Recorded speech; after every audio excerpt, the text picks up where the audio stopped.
Hey y'all. Okay, so my hair's all nice and wet and all that fun stuff. So, again, it is Monday, November 25th, and I am here at my grandmother's house. I was gonna make a video yesterday. It was day 13 from the post-op loop duodenal switch. Today I'm coming at you at week 2, day 14 of the post-loop duodenal switch. Weight loss surgery. High weight in April was 406 pounds. Weight at surgery was 340. Weight today, I checked on my grandmother's very old school, cute little scale, and it's on a carpet, so I don't know exactly how good the measurement is on it, but it said 300 in between 16 and 17 pounds, so 316 and a half pounds or so.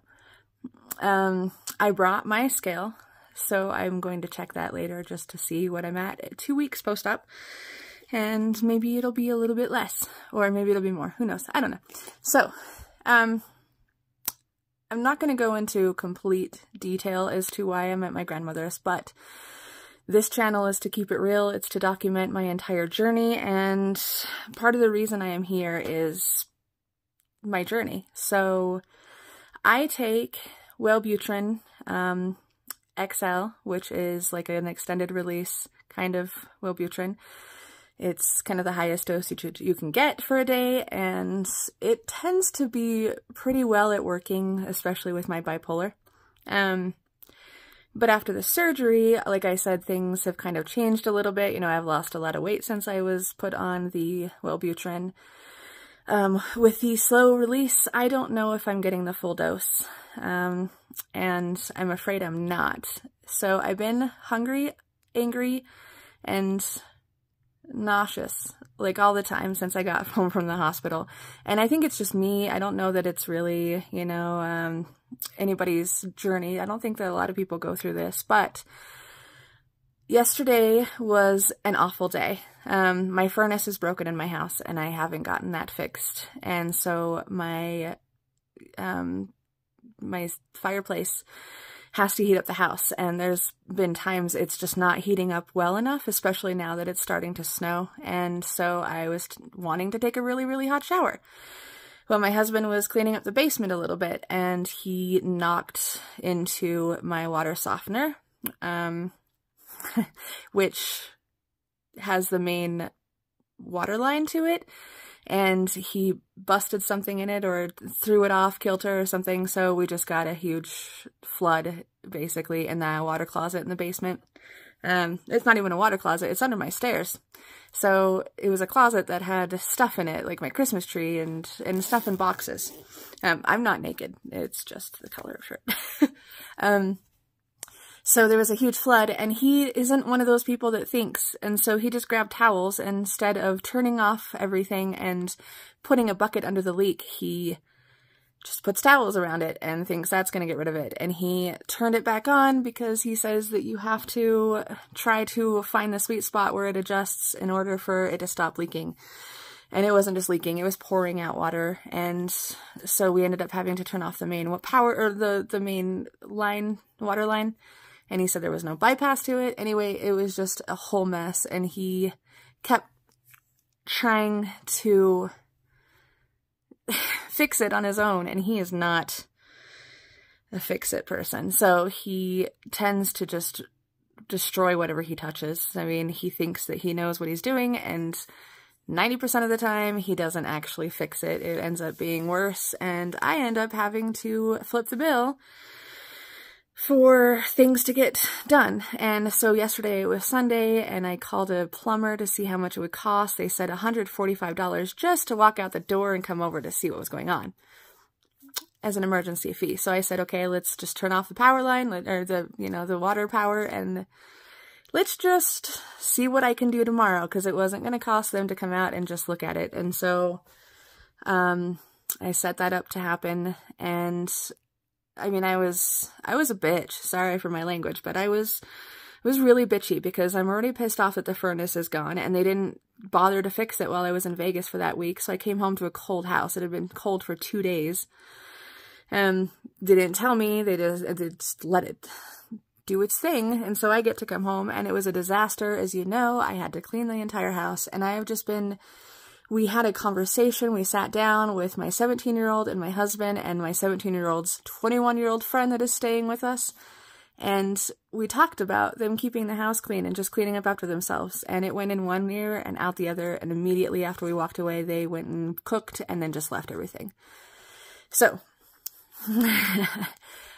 I, not just due to that, but due to bills being piling up and the fact that I have 2 weeks off work and I'm not getting paid for it. And my son, he's 17, just decided he doesn't want to go to school anymore, so he hadn't been going to school for weeks. Me getting threatened to go to jail or get a misdemeanor for not making him go to school.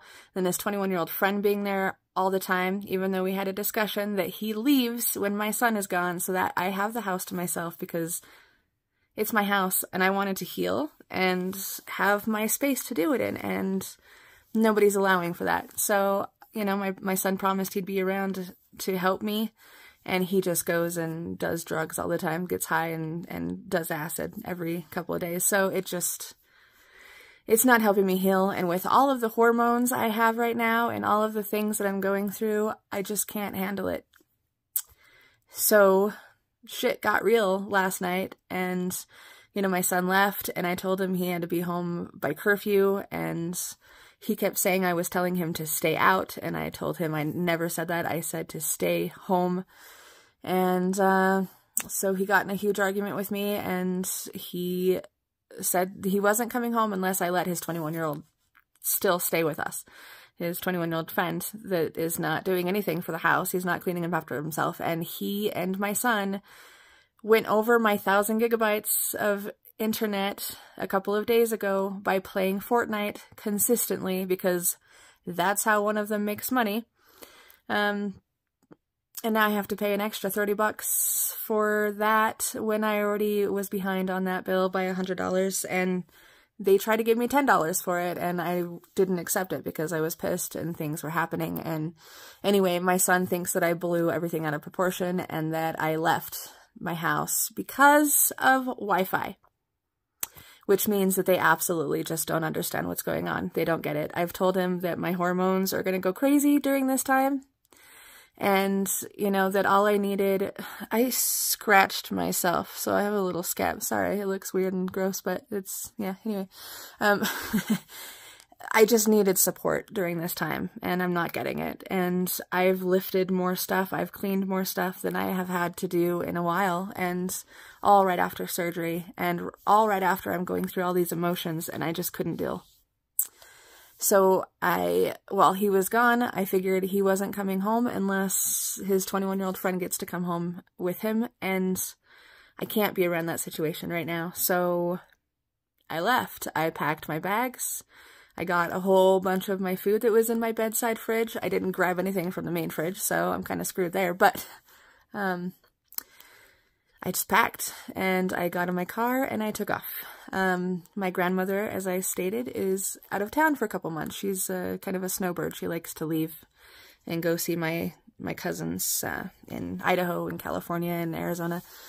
So right now, that's where she's at. She's gone. So this humongo house is here, and I was kind of helping watch it, so I asked her if I could stay. She said, yeah, go ahead. So here I am. And I left, and I haven't done anything with myself today, but,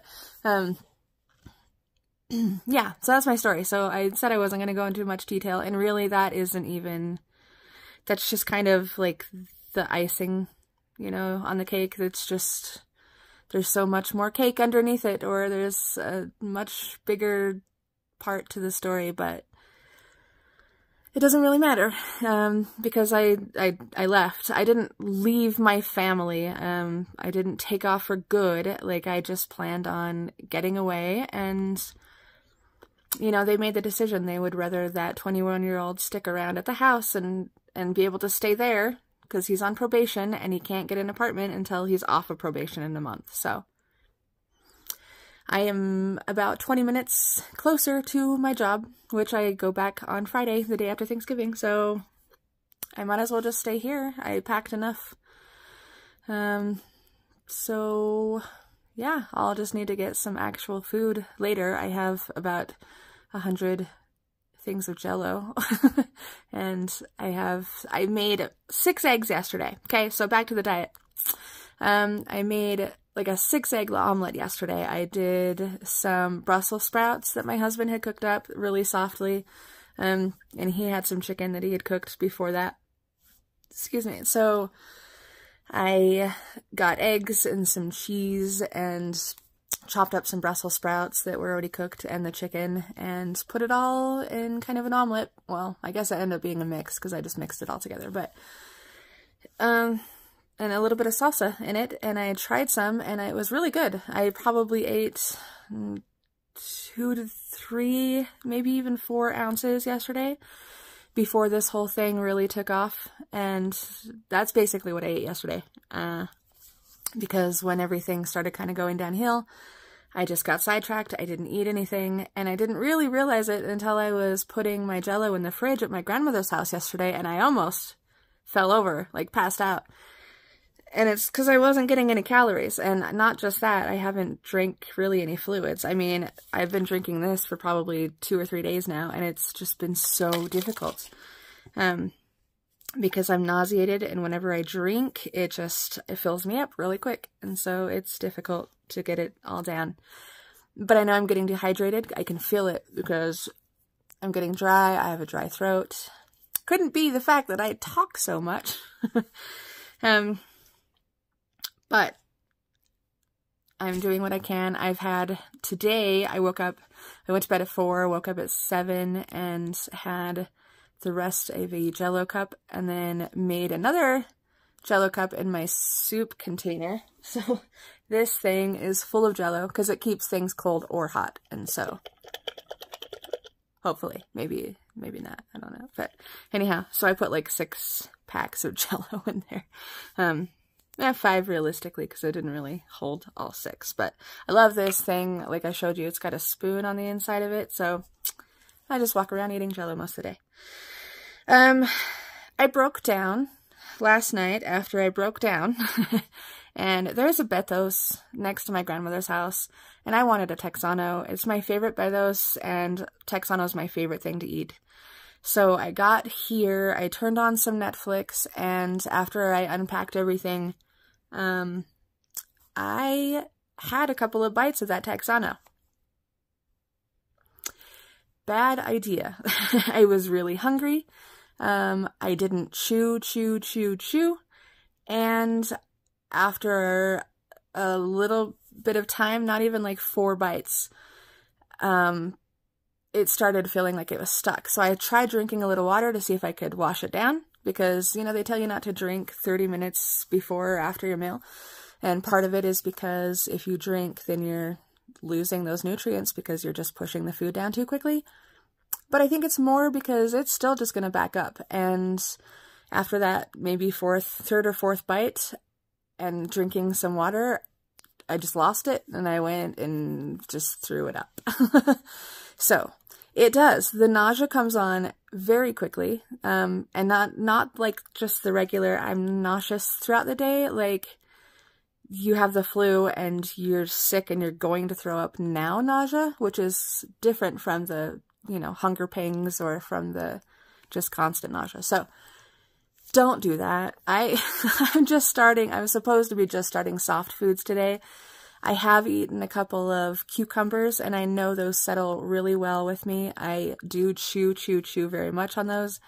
With a Texano, I think I was so depressed, and I went back to my old habits of just taking a big bite and just not chewing enough, and then just letting it go down, and it just didn't set. So a Texano doesn't even really sound good to me right now. I mean, I'm hungry, but I'm just gonna stick with the eggs and see how that goes. Because it seems to be okay, and I have less nausea and less of a headache when I actually get some calories in, so yeah, there's that. So now that this video is, you know, twice as long as I want it and just about as long as I always make them, I guess I'm just about done talking.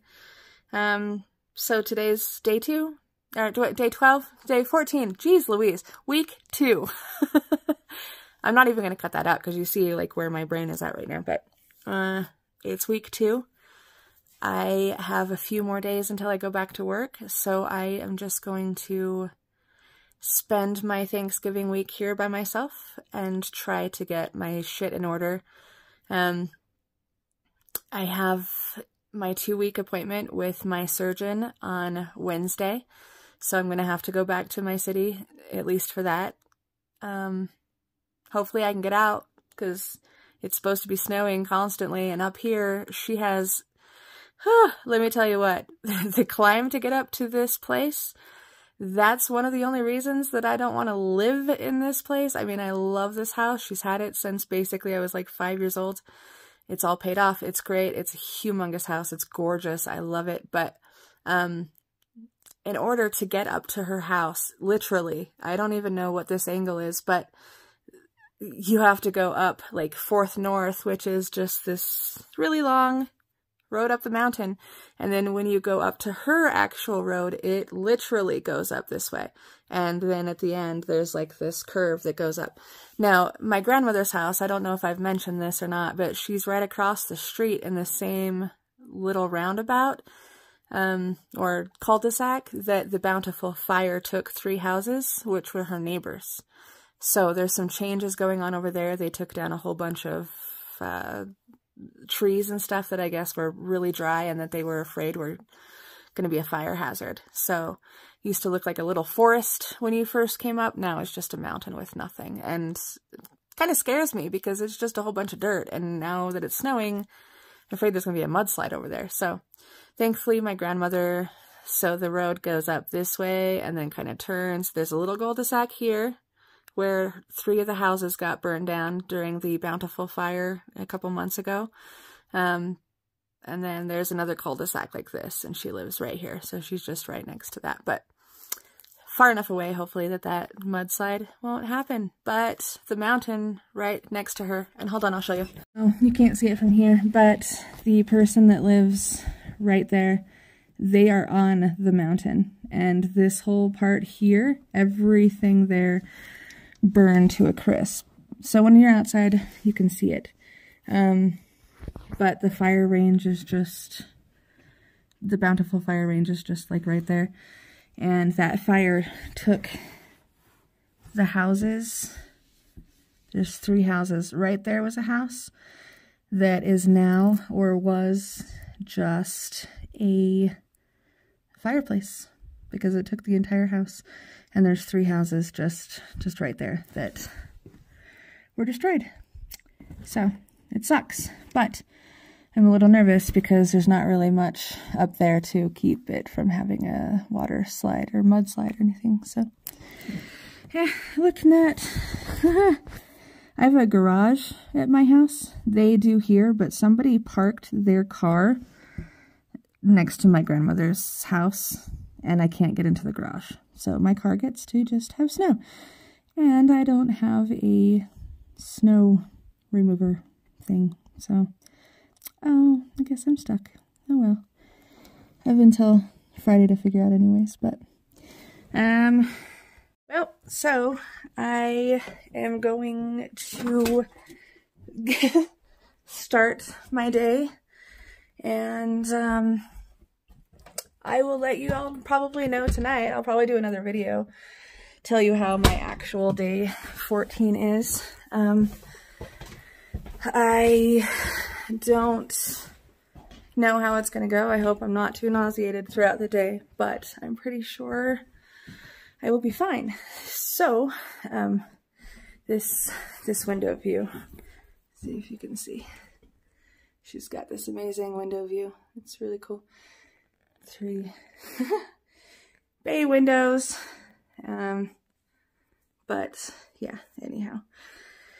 I'll take a shower today. Oh, she has this amazing bathroom in the basement. They removed the closet that was next to the bathroom and they extended the bathroom into that closet, and the entire closet is now a shower.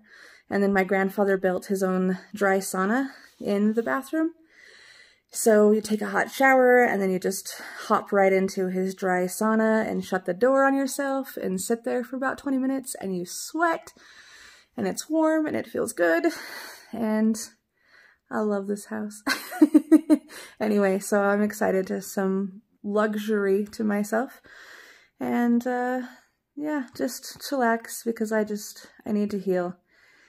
And I think that I'll be able to do it better here for now. So it's going to be lonely. I'm going to miss my family for Thanksgiving, but they made their decision and so did I.